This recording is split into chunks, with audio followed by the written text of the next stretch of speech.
IAG apresenta Esperança para a Vida. Santo, Santo, Santo é o Senhor que habita entre os querubins. Graças te damos, ó Pai, por mais uma oportunidade o Senhor nos concede e podemos estudar as suas sagradas escrituras através deste premissário que tem como título Êxodo. Pedimos a presença do Santo Espírito para que nos leve a todo conhecimento. Em nome de Jesus. Amém. Amém. Saudações a todos que nos acompanham neste programa Esperança para a Vida. Este programa é o programa do estudo semanal da lição da Escola Sabatina e hoje, mais uma vez, estamos aqui para juntos compartilharmos com os irmãos sobre a lição muito interessante da Escola Sabatina.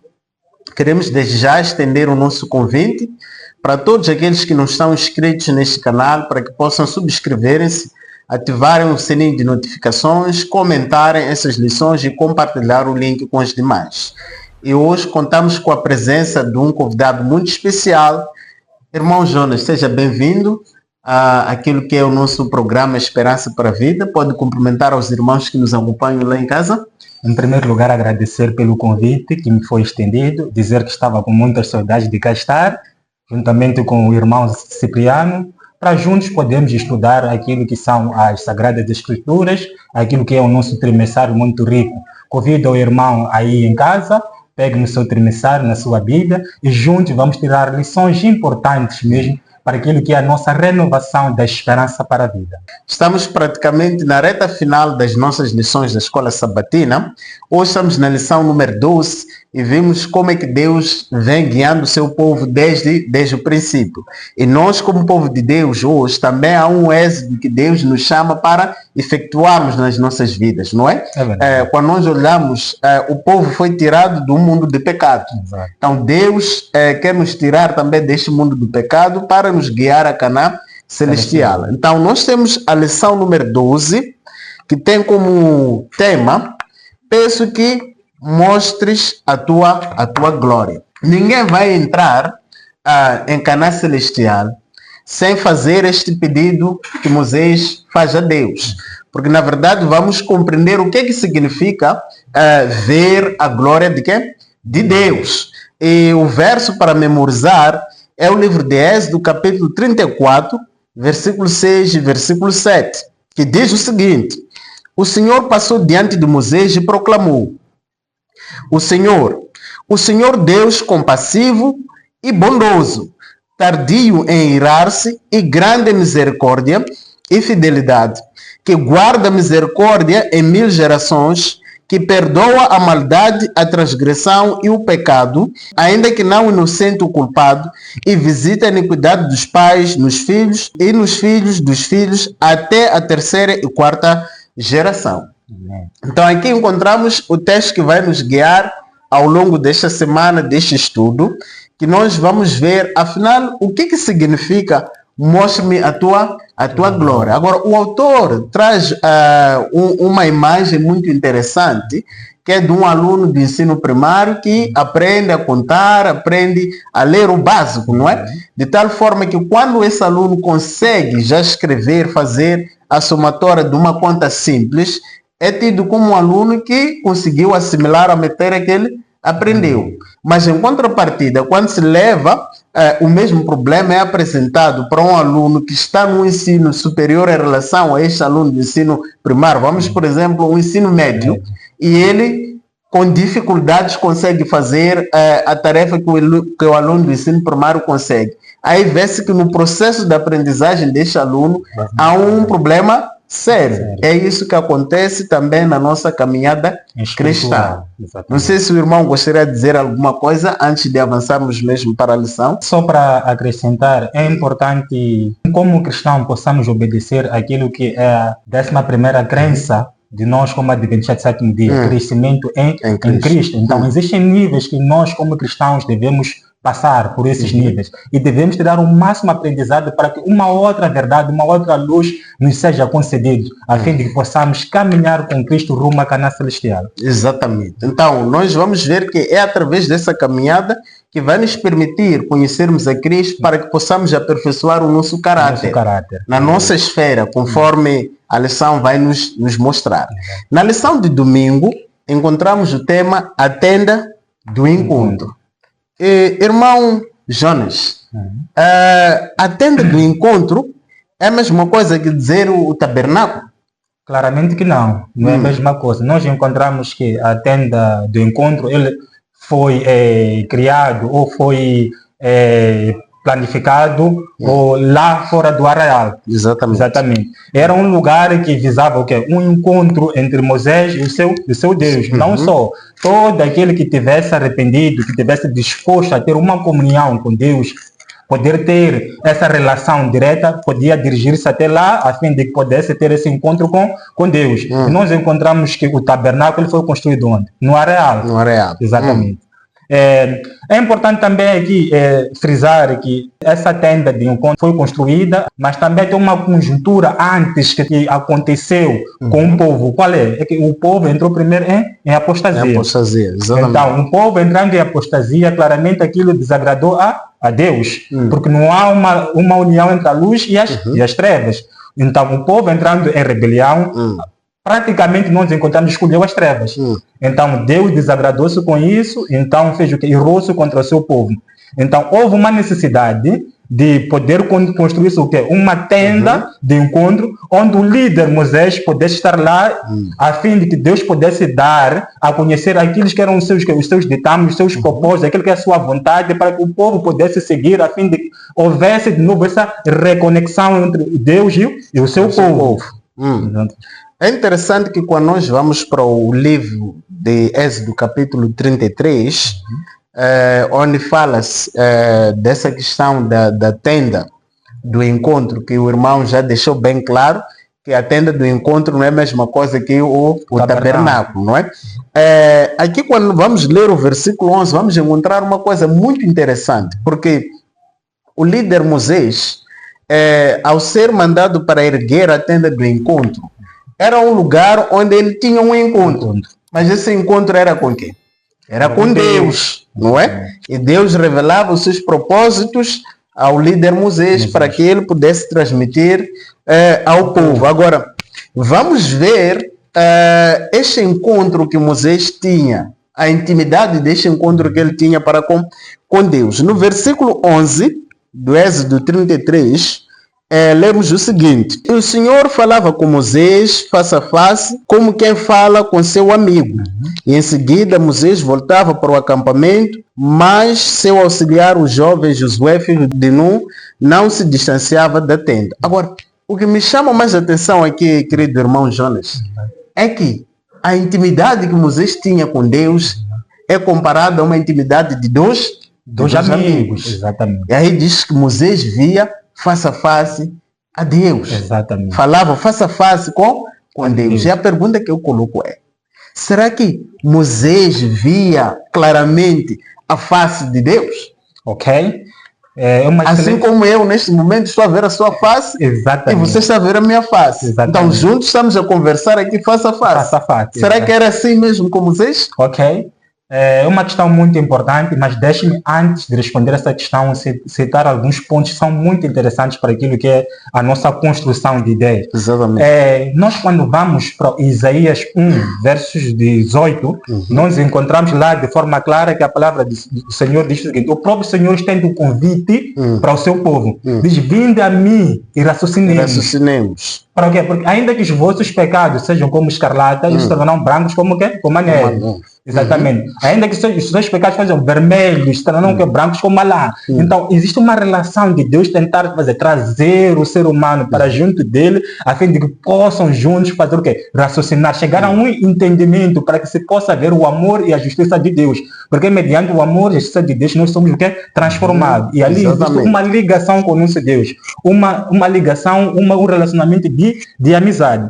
Então, ainda a questão que o irmão bem colocou aqui, quando se fala de face a face com Deus, isso é uma expressão idiomática. Quer dizer, é um termo que Deus usa no hebraico, face a face, quer dizer, revela intimidade. Então, isso nos remete ao que quando Moisés diz que ele viu a Deus face a face, quer dizer, que ele tinha uma intimidade com o nosso Deus.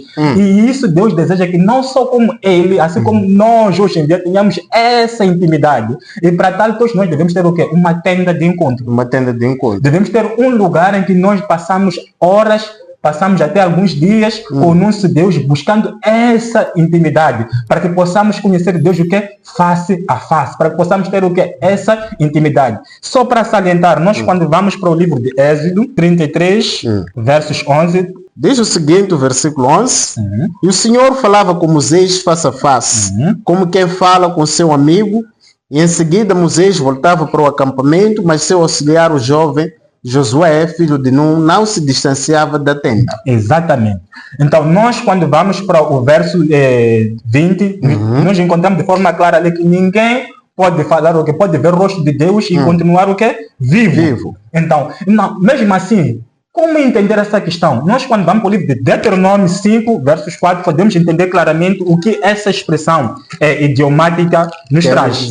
Diz assim, o próprio Moisés diz: cara a cara o Senhor falou conosco no monte, no meio do fogo. E nós conhecemos bem esse cenário aqui.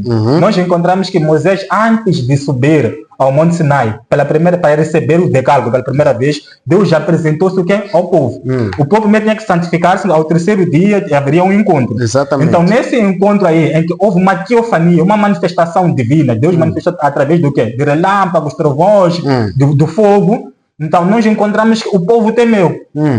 E ali Deus falou oralmente acerca dos 10 mandamentos. Então, este povo recebeu os 10 mandamentos pela voz de Deus. Então, Moisés traz essa conjuntura toda, todo esse cenário, dizendo que o povo falou o quê? Face a face com Deus. A questão é, o povo será que viu mesmo a face de Deus, o rosto de Deus?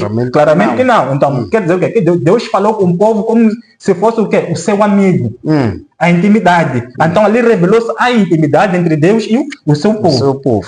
Porque realmente não há um amigo igual a Cristo. Exatamente. Não e há. Deus pretende nos tornar seus amigos. Essa é a vontade de Deus. Exatamente. Porque quando nós vamos entender o que leva ao processo de duas pessoas se tornarem amigos, é o tempo em que essas pessoas levam a se conhecendo. Exatamente. Significa que Moisés conhecia a Deus, não é? E essa é uma parte muito essencial na vida, na caminhada cristã. Exatamente. Nós fazemos o que nós fazemos hoje.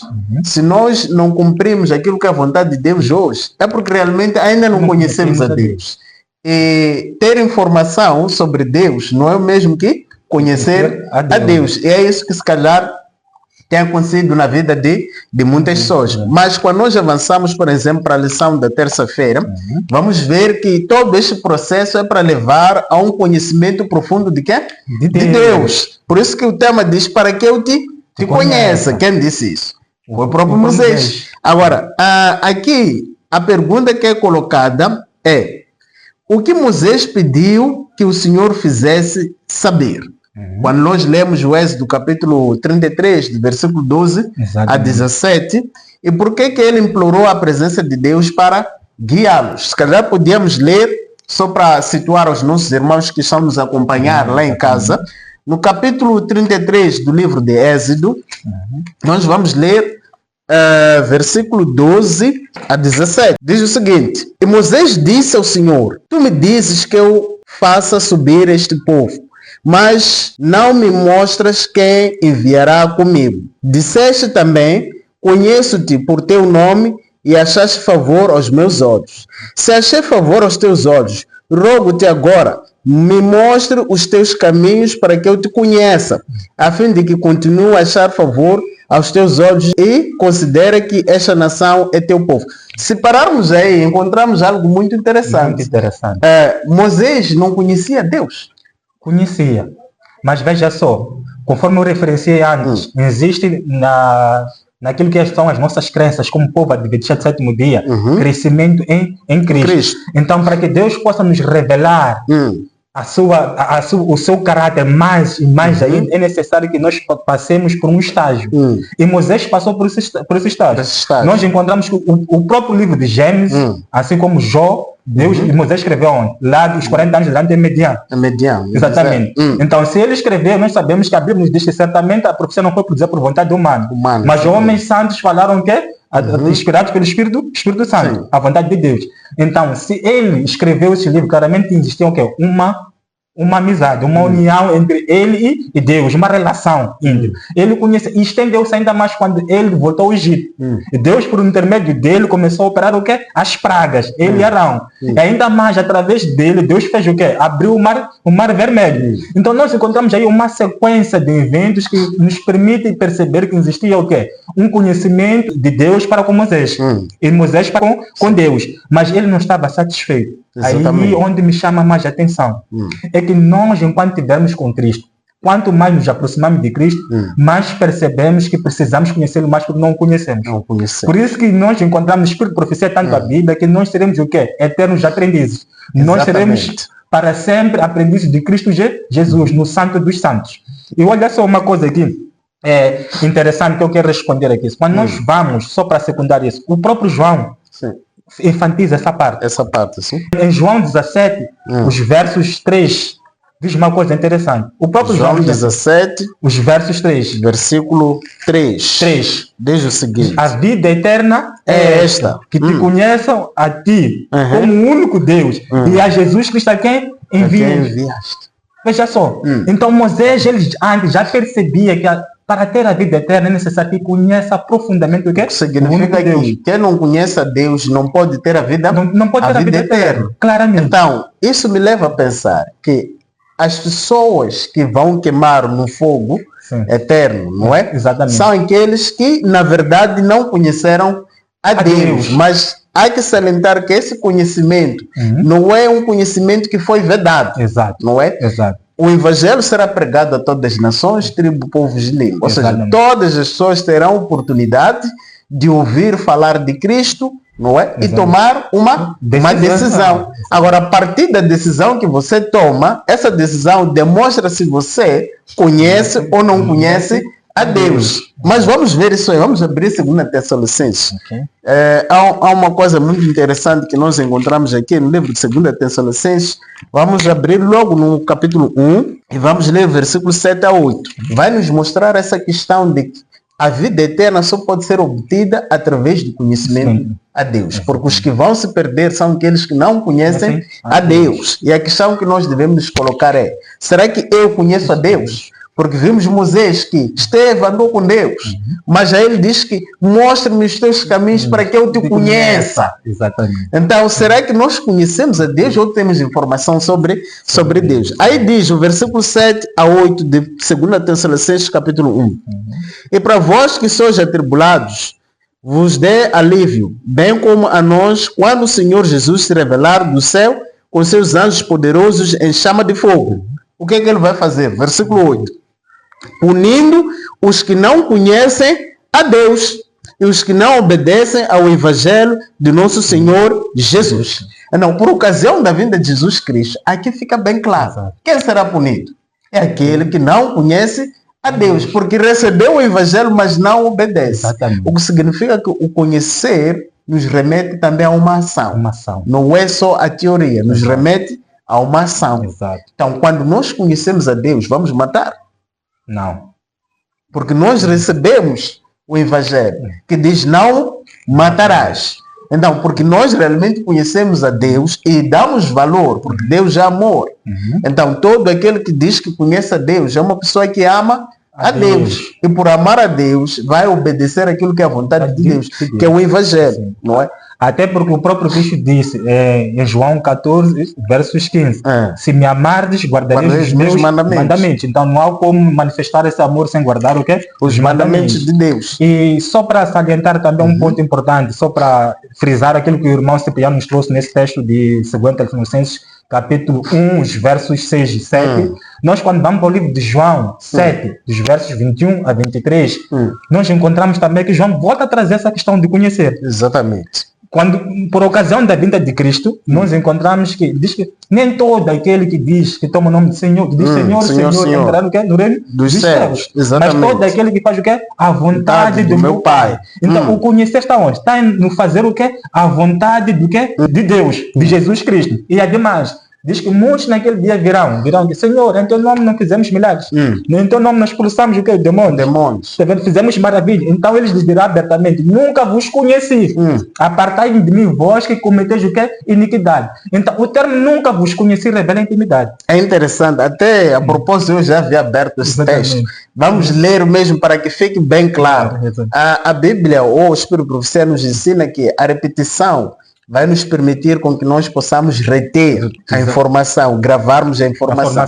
Então, precisamos repetir o que o irmão acaba de dizer, abrindo o livro de Mateus, capítulo 7. Vamos ler versículo 22, depois vamos descer para o versículo 23. Em Mateus, capítulo 7, no versículo 22, diz que naquele dia, muitos me dirão, Senhor, Senhor, nós não profetizamos em teu nome. Significa que profetizavam, não profetizavam. Em teu nome não expulsamos demônios, expulsamos demônios em nome de Jesus.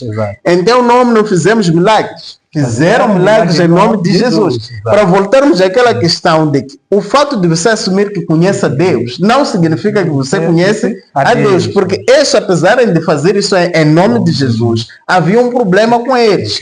Esse problema é verificado no verso a seguir, que é o versículo 23. Então lhes direi claramente, nunca vos conheci. Afastai-vos de mim, vós que praticais o mal. Eles dizem que conhecem a Deus, mas em contrapartida não obedecem à lei de Deus. Ou seja, eles transgridem a lei. Está a perceber? Exatamente. Eles cometem o pecado. Este é um ponto importante para ti, querido irmão que nos assiste daí de casa, para que não se deixe enganar. Nós encontramos muitos hoje em dia que têm feito tudo que está escrito aqui. Que têm profetizado, que têm tirado demônios, que têm feito grandes sinais, prodígios, assim. Mas a questão é, veja para a vida dessa pessoa. Será que essa pessoa age em conformidade com a lei de Deus? Porque se não agir em conformidade, nós encontramos em João 15, versos 2. Diz, todo ramo que não der fruto é feito cortado. Então, essa pessoa será cortada do reino dos céus, porque ainda que tome o nome de Deus em vão, faça estas coisas. Existe uma força oculta que opera esses tais sinais, mas não revela a intimidade que tem para com Deus, porque a intimidade que é revelada da vida de Deus tem a ver com o quê? Com a vida cotidiana daquela pessoa. Então, pela intimidade, pela amizade que tem, pelo trato para com as outras pessoas, pelo respeito, pela obediência à lei de Deus.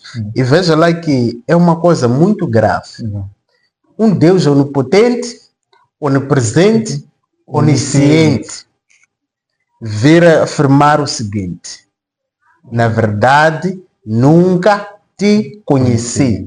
Essa palavra nunca pressupõe que desde o momento que você assumiu que entregou a sua vida a Cristo e andou não no caminho que ele estabeleceu, mas num outro caminho, mas dizendo que você está andando no caminho de Cristo, ele nunca te conheceu. Como é que é possível um Deus que disse a Jeremias que eu te conheço desde que você estava no ventre da tua mãe, vai afirmar que nunca te conheceu? Então, isso deve nos fazer refletir que o mero conhecimento de Deus, sem nenhum relacionamento com Ele, anula o conhecimento de Deus, ou que Deus nos assuma como seus filhos, como aqueles que Ele conhece. Porque Ele, naquele dia, hoje Ele está fazendo trabalho de expiação. Mas é expiado os pecados daqueles que se arrependem e confessam os seus pecados, e Ele lhes assume, lhes adota como aqueles que são meus filhos. Eu conheço isto aqui. Por isso que diante do Pai, por Ele nos conhecer, Ele consegue nos remir. Agora aqui, no último parágrafo da lição da segunda-feira, mesmo no penúltimo parágrafo, diz o seguinte: esse conhecimento que Moisés queria não era mera compreensão intelectual de Deus, mas um conhecimento de sua pessoa adquirido pelo relacionamento. Então, esse é o ponto mais essencial. o relacionamento para com Deus. Deus. Por isso que aí diz no último parágrafo, não é de admirar que Jesus tenha dito que a vida eterna é esta, que te conheçam a ti, o único Deus verdadeiro, e a Jesus Cristo a quem enviaste. Veja que quando nós voltamos para a lição 11 que nós vimos na semana passada, fala da apostasia. Aí diz que a vida eterna consiste em conhecer a quem? A Deus. A Deus. Mas nós vamos ver que o líder Arão, vimos isso, não é? Sim. Ele procurou preservar o quê? A sua vida. Exato. O que fez com que ele Apostatar, perdesse sim, a sua vida. a sua vida. Então, nós devemos ter o conhecimento de Deus ao ponto de morrermos pela verdade. Não sei se o irmão queria dizer algo só para fecharmos esta lição. Quanto a este ponto, nós encontramos através de Arão, no ato de Arão, nós encontramos uma lição muito importante. Se existe uma coisa, tenho um texto aqui no Espírito de Profecia que gostaria de compartilhar com os irmãos, a questão do Arão, né?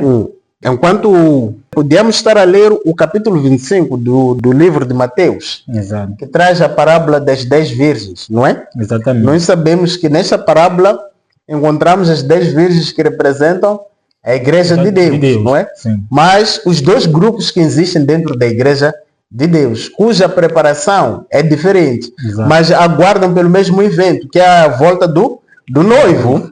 Agora, o que é interessante aqui é a palavra que Jesus Cristo diz para as virgens imprudentes. No versículo 10 diz assim: e assim que elas saíram para comprá-lo, o noivo chegou. As que estavam preparadas entraram com ele para a festa de casamento e fechou-se a porta. Depois também chegaram as outras virgens e disseram: Senhor, Senhor, abre-nos a porta. Veja a resposta no versículo 12. Ele, porém, respondeu: em verdade vos digo que não vos conheço. Significa que essa mensagem de Deus dizer que não conhece uma pessoa não aplica-se apenas para aqueles que são do mundo, mas sim também para aqueles que estão dentro da igreja de Deus, Exatamente. que dizem que conhecem a Deus, mas não andam no caminho do Senhor. Então, esses naquele dia a porta vai se fechar. Exatamente. E Deus vai afirmar que na verdade não lhes conhece. Então, há um exercício que nós precisamos fazer, conforme o irmão Jana já dizia, que cada um de nós deve erguer a sua tenda. Pode ler o texto. Okay. O texto este aqui diz assim: de todos os pecados que Deus punirá, nenhum é mais ofensivo à sua vista do que aquele que incentiva o outro a fazer o mal. Deus quer que seus servos demonstrem sua lealdade, repreendendo fielmente a transgressão. Por penoso que seja este ato, aqueles que são honrados com uma missão divina devem ser fracos e flexíveis servidores de ocasião. Então, não devem ter como seu objetivo a exaltação própria, nem afastar de si os deveres desagradáveis, mas sim efetuar a obra de Deus com inabelável fidelidade. Exatamente. Nós encontramos um estereótipo através do próprio Arão. Hoje em dia, nós encontramos que são chamados os líderes das nossas denominações cristãs a serem como Moisés, não como Arão. Infelizmente, nós encontramos líderes hoje em dia que têm sido como Arão. São coniventes para com o mal. E quando se levantam algumas pessoas que querem pregar a verdade presente, eles fazem o quê? Perseguem esses líderes. Então, esses líderes, será que conhecem a Deus? Claramente que não, porque o conhecer a Deus aqui nós encontramos é a harmonia entre o conhecimento e a prática. Aí sim é o conhecer a Deus. Então, esses líderes têm conhecimento, mas na verdade não têm intimidade com Deus. Por isso que eles perseguem os que têm intimidade com Deus, os que falam a verdade presente. Então, hoje em dia somos chamados, principalmente os nossos líderes, são chamados a ser como Moisés, não como Arão. Porque se forem como Arão, levará um povo à apostasia. Enquanto Deus tem preparado um povo para a sua breve vinda, o seu encontro lá nos ares. O que significa que o exemplo que Moisés deixa é um exemplo que todo líder, todo cristão deve seguir nos dias atuais. Exatamente. Porque vamos correr o risco de agir como os discípulos agiram em Marcos capítulo 9, quando encontraram um homem que estava a expulsar os demônios em nome de Jesus. Mas aquele homem não era conhecido no seu seio. No seio, não andava com eles. Exatamente. Então, a questão que se colocou é quem te deu autorização, quem te credenciou para pregar o Evangelho. Mas quem havia lhe credenciado é o próprio Deus. Por isso que Jesus disse que não pode ser impedido. Deve deixar esse homem pregar o quê? O Evangelho. Porque essa é a missão que Deus nos concedeu. Exatamente. E a igreja foi organizada para a missão. Ou seja, todos nós que estamos na igreja temos um chamado de usarmos nossos dons para a pregação do Evangelho. Significa que quando nós obtermos o pleno conhecimento de Deus, que parte do nosso relacionamento diário com Ele, vai nos impelir a uma ação, que é a pregação do Evangelho. E assim vamos abreviar a volta do nosso Senhor. Agora vamos aprofundar mais a questão de conhecer a Deus, entrando na lição da terça-feira. Peço que me mostre a tua glória. No Êxodo capítulo 33, vamos ler versículo 18, onde Moisés faz essa afirmação. Vamos ler 18 e 19, para depois podermos comentar sobre estes textos aqui. Onde no versículo 20 vai nos voltar àquele ponto que havíamos abordado. Se é possível que Moisés tivesse falado face a face, assim como estou a falar com o irmão face a face, e o irmão Ben respondeu claramente sobre esse assunto. Versículo 18 de Êxodo, capítulo 33, diz o seguinte: Moisés disse ainda: rogo-te que me mostre a tua glória. E o Senhor lhe respondeu: farei passar toda a minha bondade diante de ti, e te proclamarei meu nome, o Senhor, e terei misericórdia de quem eu quiser. Terei misericórdia e me compadecerei de quem eu quiser me compadecer. E disse mais: não poderás ver a minha face, porque homem nenhum pode ver a minha face e viver. Agora, Moisés pede a Deus que Deus lhe mostre a sua glória. Afinal, o que é a glória de Deus? Será que estamos a falar de um poder? É isso que Moisés queria? Demonstração de um poder? O que é a glória de Deus? Claramente que não. Os textos que acabamos de ler aqui, eles são claros, nem deixam espaço para dúvida. Nós encontramos que Deus fez passar o quê? A sua bondade. E a sua bondade manifestou-se através do quê? Do caráter de Deus. Então, o caráter de Deus é a glória de Deus. Se nós fôssemos para Apocalipse 7, nós encontramos 144 mil. Nós encontramos que eles têm o quê? Tem um sinal que representa o quê? A glória de Deus, o caráter de Deus. Então, o caráter de Deus é a glória. Por que a glória? Porque nós encontramos que todo o caráter de Deus resume-se a uma única palavra: amor. Amor. Muito certo. Agora, quando nós falamos da glória de Deus, o irmão já dizia que trata-se daquilo que é a bondade, trata-se daquilo que é o caráter de Deus. A questão é como a revelação do caráter de Deus nos conduz a um verdadeiro arrependimento. Exatamente. É importante salientar que o amor e a justiça andam-se de mãos dadas. Então, quando Deus revela o seu caráter, através da lei de Deus, nós encontramos o amor manifestado aí, mas também nós encontramos a justiça. A questão do livre-arbítrio. Então, Deus deixa de forma clara que o seu desejo é que nós possamos viver para sempre, para a eternidade. De eternidade a eternidade, assim como Ele é de eternidade a eternidade, o seu reinado, Ele quer que nós também possamos viver o quê? Para a eternidade. Então, para tal, existem condições que nos são colocadas. Qual é a condição? É que possamos agir em conformidade com a lei de Deus. Para que possamos também fazer o que? Ser revelada a glória de Deus. Porque Deus não só revelou a glória que é a Moisés, ou revela a nós, também quer que essa mesma glória seja implantada em nós. Para que sejamos chamados de quê? Filhos e filhas de Deus.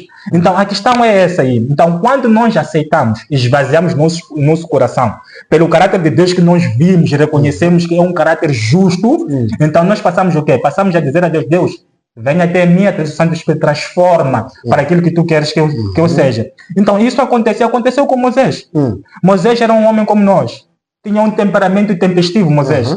Ele matou um egípcio ali, quis iniciar uma guerra. Ele acreditava que ia libertar o povo de Deus através de uma guerra.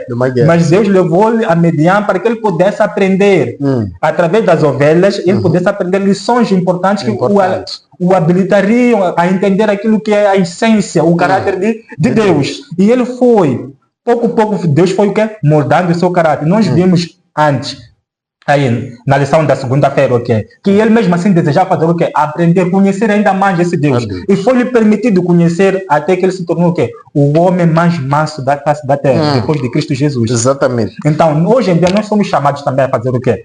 A ter a mesma audácia, a mesma coragem, a mesma disponibilidade que Moisés teve. Dizer que, Pai, nós reconhecemos a tua bondade, mostra-me a sua glória. E quando assim nós reconhecemos, Deus fará o quê? Ele mostrará a sua glória, não só mostrará a sua glória, como ele também nos transformará para que possamos ter essa mesma glória refletida em nós. E assim sejamos chamados filhos e filhas de Deus Altíssimo. Moisés é um exemplo de que quando nós permitimos com que Deus nos use, Ele consegue nos transformar e nos moldar num homem que reflete a sua glória. Porque quando nós pedimos para Deus nos mostrar a sua glória, em outras palavras, estamos a pedir que Deus nos revele o seu caráter. Exatamente. E nós vimos que o pecado, quando entrou, começou a desfigurar aquilo que era a imagem que Deus havia dado ao homem, que é a sua imagem e semelhança. Ou seja, o seu caráter estava refletido na vida deste homem. E o pecado veio tentar fazer o quê? Uma separação disso. Então, Jesus veio e morreu por nós para poder restaurar essa imagem que foi se perdendo com o pecado. Então, quando o homem é resgatado, ele é chamado e conduzido para contemplar a Deus. Veja que quando lemos o capítulo 1 de João, versículo 29, quando João, em inglês é behold. Behold é contemplar. Quando nós lemos em português, diz eis o Cordeiro de Deus que tira o pecado do mundo. Mas a versão a palavra em inglês é behold, que significa contemple o Cordeiro de Deus que tira o pecado do mundo. Isso por quê? Porque pela contemplação somos transformados. Moisés adquiriu a glória de Deus, o caráter de Deus, contemplando este caráter, contemplando esta glória, que é a lição da quinta-feira, queremos ver daqui a nada. Então, daí que nós precisamos sempre buscar constantemente. E aquilo que o irmão dizia, que quando nós nos aproximamos de Deus, assim como Moisés, ele não é porque nunca tinha tido uma relação com Deus ou nunca tinha tido informação sobre Deus, mas na medida em que ele ia se relacionando com Deus, ele queria aprender mais, ou seja, ele se maravilhava mais com esse nosso Deus, porque é um Deus de conhecimento infinito, não é? Então, Moisés queria continuar a aprender ou se relacionar com Deus. Os melhores amigos são aqueles que têm tempo. Exato. Significa que nós precisamos tirar um tempo de comunhão com o nosso Deus. Quando o irmão dizer que precisamos erguer tendas hoje, não é para ir comprarmos tenda, arranjarmos um lugar, não.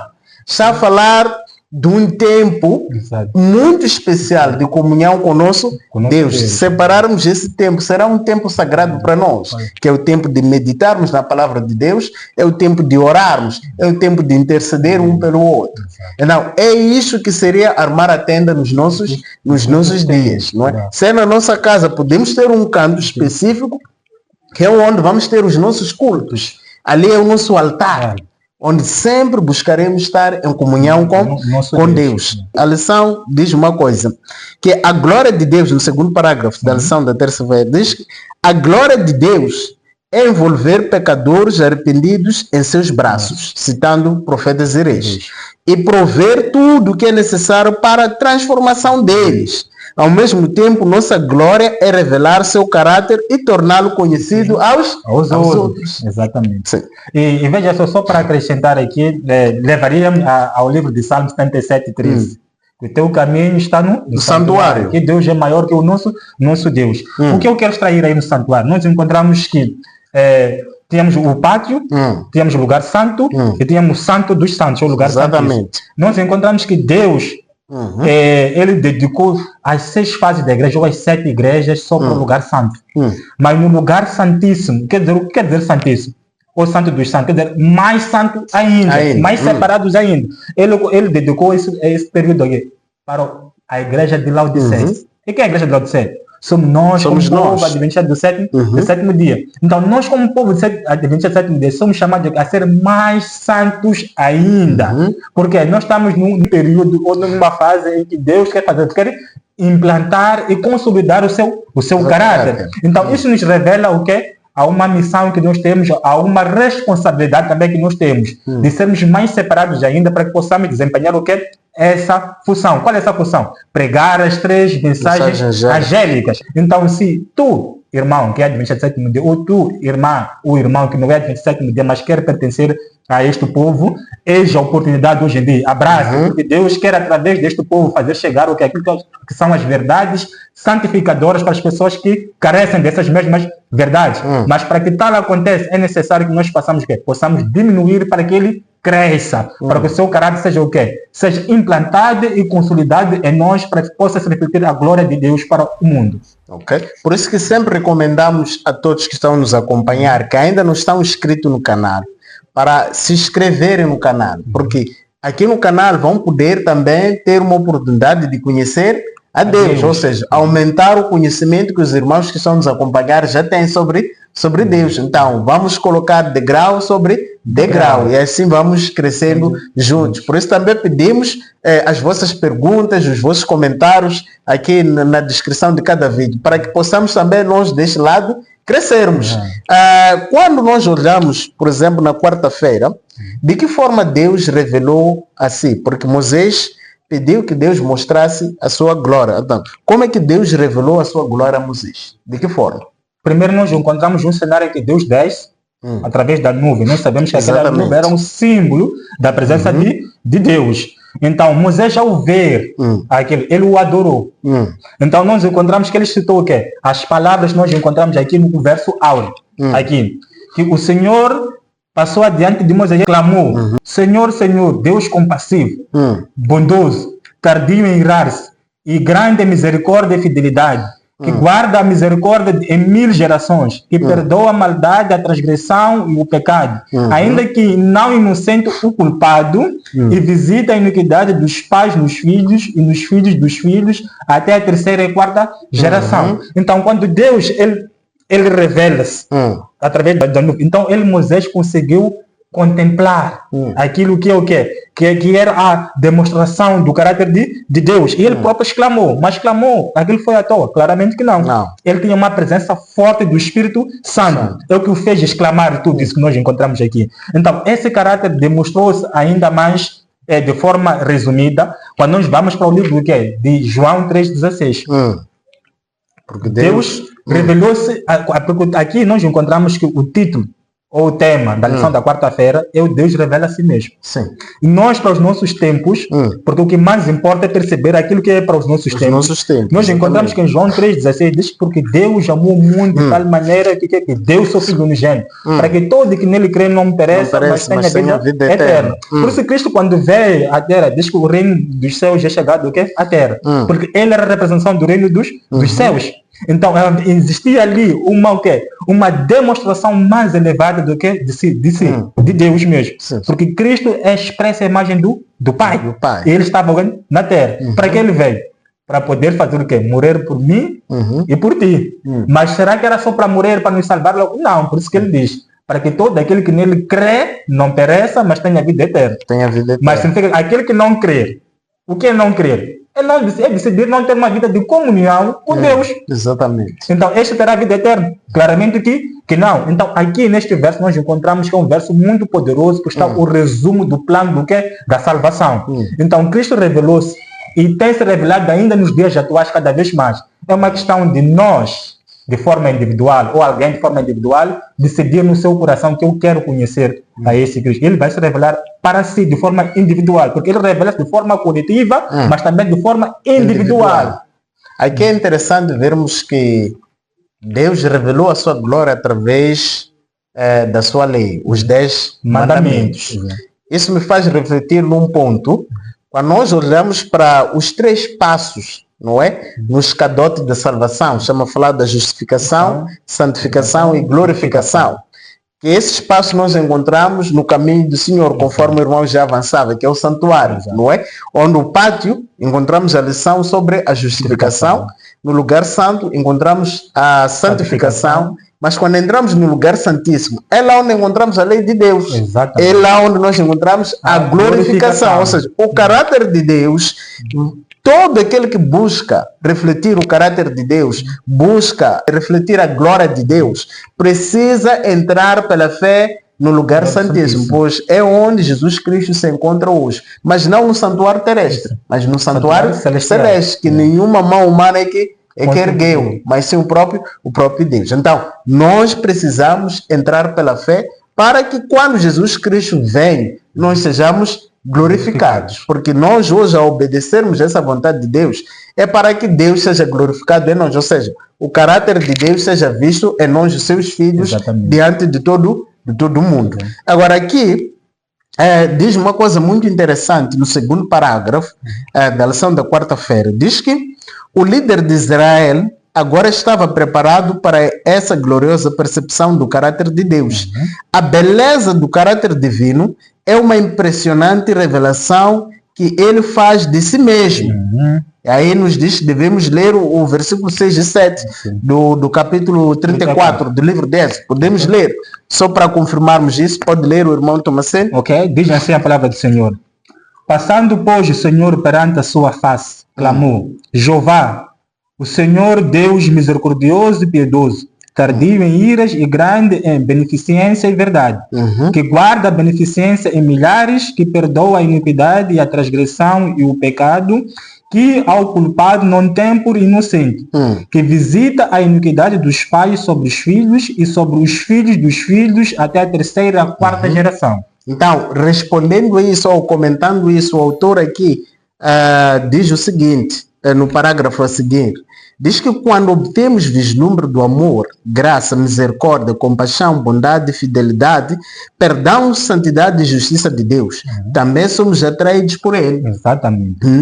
É somente quando vemos e admiramos suas qualidades excepcionais que começamos a amá-lo. Um amor que leva ao desejo de servi-lo e obedecer-lhe, porque ele nos ama, nós o amamos em resposta do seu amor. E é importante salientar que aqui, neste parágrafo aqui, foi aquilo que aconteceu lá já na quinta-feira. Na quinta-feira, exatamente. Nós encontramos porque tudo isso foi revelado o quê?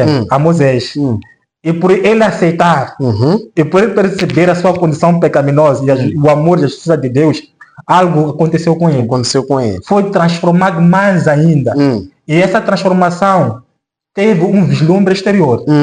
E qual é esse vislumbre exterior? Nós encontramos aqui, na lição da quinta-feira, o rosto resplandecente de Moisés. Então, aí nós encontramos que Moisés não só confirmou, como também foi implantado o caráter de Deus no seu ser. No seu ser. Então, ele quando volta, mas todavia ele não sabia. É importante que se frise esse ponto. Todavia não sabia. Por que ele não sabia? Aí está o segredo. Porque quanto mais nos aproximamos de Cristo, mais percebemos a nossa condição pecaminosa. Exatamente. E mais também percebemos a nossa dependência de Cristo. Então Moisés, ele ao descer do Sinai, então o povo de Israel temia. Por que temia? Porque na verdade, quando nós temos o caráter de Cristo implantado em nós passamos a ser uma repreensão para aqueles que não têm o caráter de Cristo. Então o povo, o povo não tinha o caráter de Cristo enraizado neles. Por isso quando Moisés ele desce, eles veem o rosto iluminado, que vê o caráter de Moisés, eles têm medo.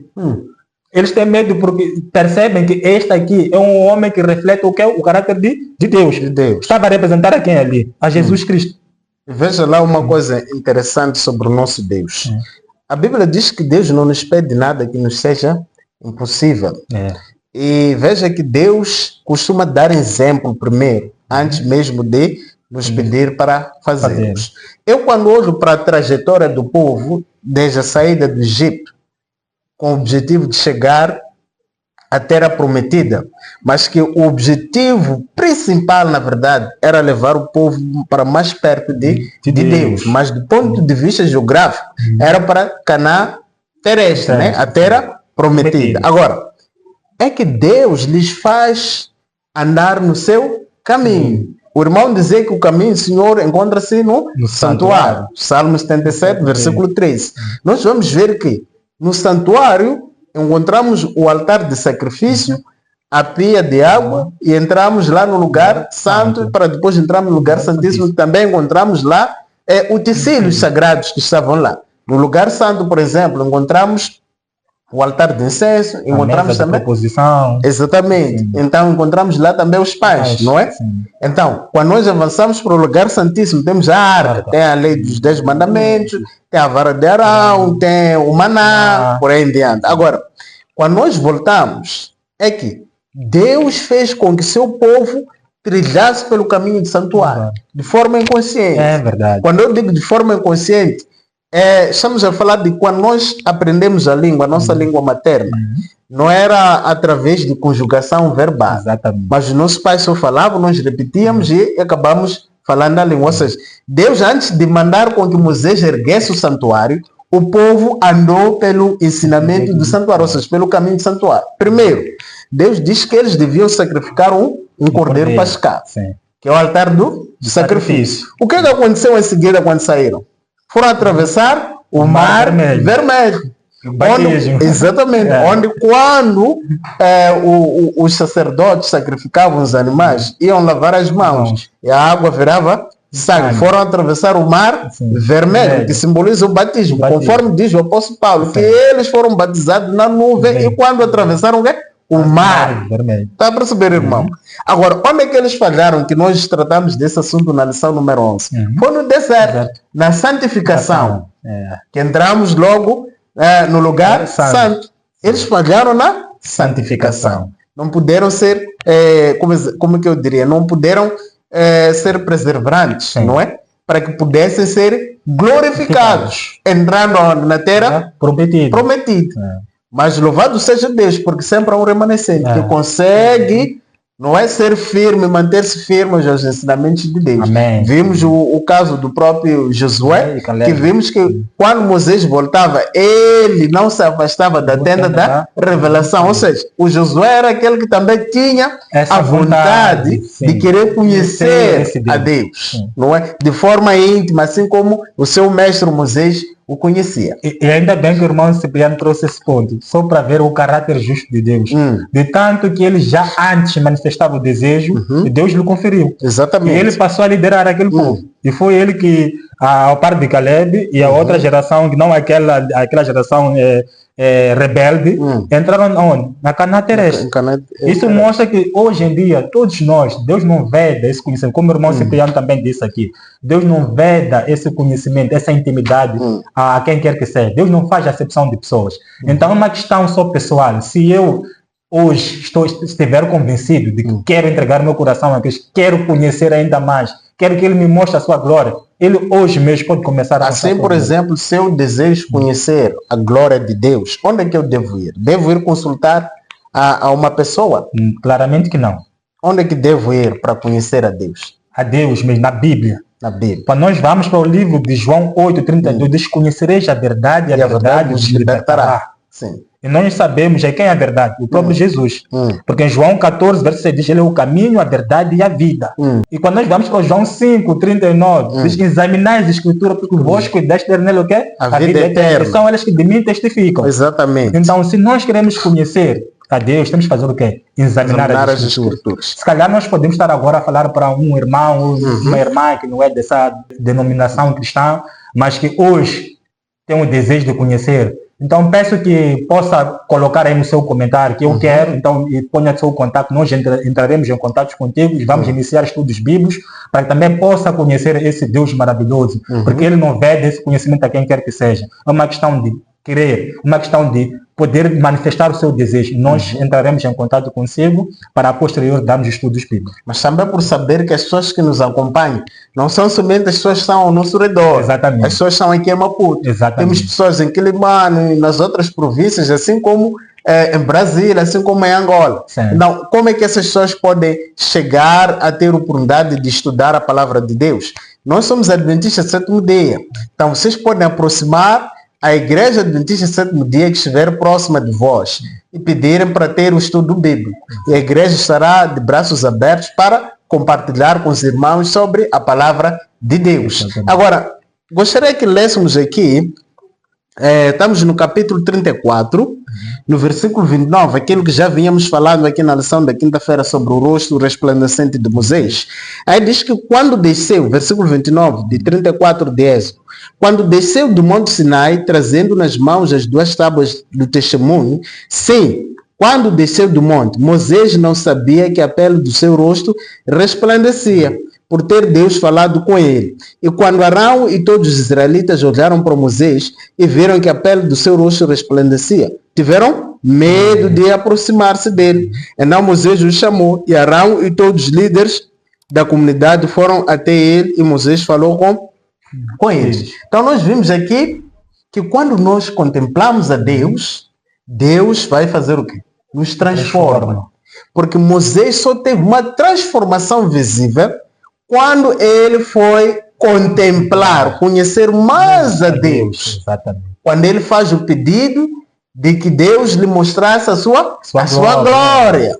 Então, por ter contemplado a glória de Deus, Moisés foi refletir esta glória.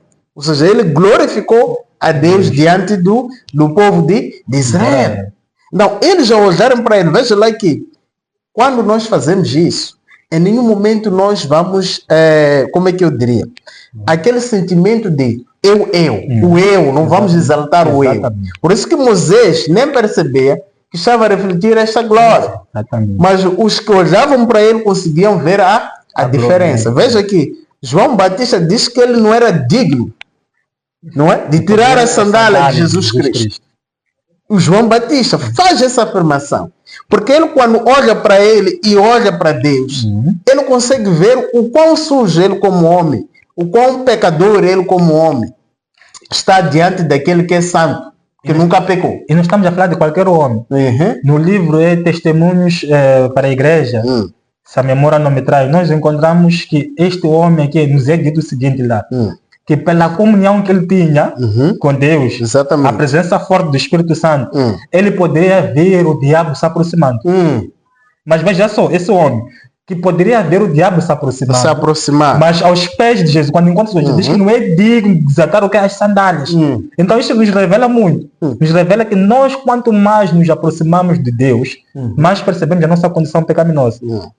Por isso que no livro Educação acaba nos dizendo que o plano da salvação, ou a história de redenção, será a nossa ciência pela eternidade. Ou seja, nós não podemos ter preguiça de querer estudar sobre Deus. Estudar a palavra de Deus para conhecermos aquilo que é a vontade de Deus. Veja que o estudo da palavra de Deus não é para nos levar a questões de querer, na verdade, só nos limitarmos em querer dizer quem é Deus. A essência de Deus, não. É para conhecermos a vontade de Deus. Porque quanto mais nos aproximar, vamos descobrir que nada sabemos. Por isso que precisamos constantemente estudar aquilo que é a sua vontade. E aqui gostaria de ler só uma citação, estamos já na reta final, que diz o seguinte, no segundo parágrafo da lição da quinta-feira: foi somente quando entendeu a bondade e a misericórdia de Deus e se abriu completamente a Deus por causa da beleza do seu caráter, que Moisés foi transformado e seu rosto passou a resplandecer. Nosso coração e nossa mente experimentarão uma transformação quando nos rendermos a Deus e permitirmos que Ele seja o Senhor e Rei da nossa vida. Exatamente. Também tem um texto aqui muito interessante, no capítulo 28 de Patriarcas e Profetas, diz o seguinte: por essa luz era o intuito de Deus impressionar Israel com o caráter sagrado e exaltado de sua lei e a glória do Evangelho revelado por meio de Cristo. Enquanto Moisés estava no monte, Deus apresentou-lhe não somente as tábuas da lei, mas também o plano da salvação. Veja só aqui, diz, aquela iluminação divina simbolizava a glória da dispensação de que Moisés era o mediador visível, representante do quê? Do único verdadeiro intercessor. Então Moisés, claramente, e veja só, tem mais aqui, que gostaria de poder compartilhar. Diz o seguinte, para os dias atuais, porque é importante nós possamos aplicar aquilo que aconteceu para os dias atuais, esse rosto resplandecente. Diz assim, quando a terceira mensagem se avolumar num alto clamor, grande poder e glória acompanharão o quê? A sua proclamação. Os semblantes do povo de Deus resplandecerão com a luz do quê? Do céu. Então, quer dizer, assim como aconteceu, isto está nos eventos finais. Assim como aconteceu com Moisés, Exatamente. irá acontecer com o quê? Com o povo de Deus. Então, esse povo de Deus que vai proclamar essas 3 mensagens, ou a terceira mensagem, deve ter o quê? O caráter enraizado do quê? De Cristo, no seu ser. Exatamente. Então, ninguém poderá ter o quê? A chuva seródia sem que tenha a chuva temporal. Então, a chuva temporal é que nos santifica, é que nos transforma o caráter de Cristo. E a chuva seródia é um poder capacitador. Nos capacita primeiro por quê? Para a pregação, para sermos usados poderosamente do que? Na pregação das últimas 3 mensagens angélicas. Exatamente. E segundo, para passarmos o quê? Intocáveis nas 7 últimas pragas. Então, irmão, se eu sei que muitos de nós, ou muitos dos membros da nossa igreja acreditam que estão à espera da chuva seródia para que possam ter o caráter de Deus refletido. Mas, na verdade, nós encontramos aqui de forma clara que esta não é a verdade. Deus já nos deu o que é a chuva temporal, lá em Pentecostes. Em Atos 2, nós encontramos isso. Que este poder está em vigor até nos dias atuais. Que é para nos transformar ao caráter de Cristo. Só cairá a chuva seródia para todos aqueles que têm uma comunhão com Cristo, ou por ordem, para todos aqueles que conhecem a Cristo. Para que possam fazer o quê? Proclamar, possam refletir também a glória de Deus. Exatamente. Então, muito obrigado. Assim chegamos ao fim do estudo da lição número 12, e a oração que nós queremos deixar para cada um de nós aqui e para aqueles que nos acompanham é que cada um de nós possa orar como Moisés orou. Amém. Fazendo o pedido que Moisés fez. Senhor, mostra-me a tua glória. Então, quando nós refletirmos a glória de Deus, nós veremos o nosso Mestre vir para nos glorificar. Amém. Nos levar para as mações celestiais que Ele preparou para nós. Amém. Irmão Jonas, foi um prazer estar contigo. Prazer é todo meu. Espero contar com a sua presença mais uma vez para o estudo da lição da Escola Sabatina. Assim seja. Últimas considerações? O irmão Cipriano já falou tudo, só apenas dizer que eu hoje, se ouvirdes a minha voz, não endureçais os vossos corações. Então, esta é a mensagem de Deus que trouxe. Deseja hoje conhecer intimamente a Cristo para que Ele possa te transformar. Se sim, entregue-se hoje de joelhos a Ele, porque Ele está à espera deste momento para poder o transformar. Mais uma vez, queremos estender o nosso convite a todos aqueles que nos acompanham para que possam compartilhar este conhecimento com os demais. O conhecimento de Deus é infinito, não acaba. Então, não vamos ser egoístas, não é? Vamos compartilhar o conhecimento com os demais. E o conhecimento que Deus nos deu encontra-se na sua palavra. Esta Bíblia, a palavra de Deus, que começa de Gênesis até Apocalipse. Precisamos compartilhar este conhecimento com os demais, para que a terra possa se encher do conhecimento de Deus. Porque há uma promessa que Deus faz, de que quando a terra se encher do conhecimento dele, ninguém vai precisar de dizer a outro o que fazer ou não fazer. Porque os homens conhecerão a Deus e viverão de acordo com a sua vontade. Então, mais uma vez, querido irmão, subscreva-se no canal e compartilhe o link deste vídeo com os demais. Esperamos pela sua presença no próximo estudo da lição número 13, que é a última lição do nosso trimestral do livro de Êxodo. Que Deus possa vos abençoar. Até a próxima. IAG, juntos avançaremos.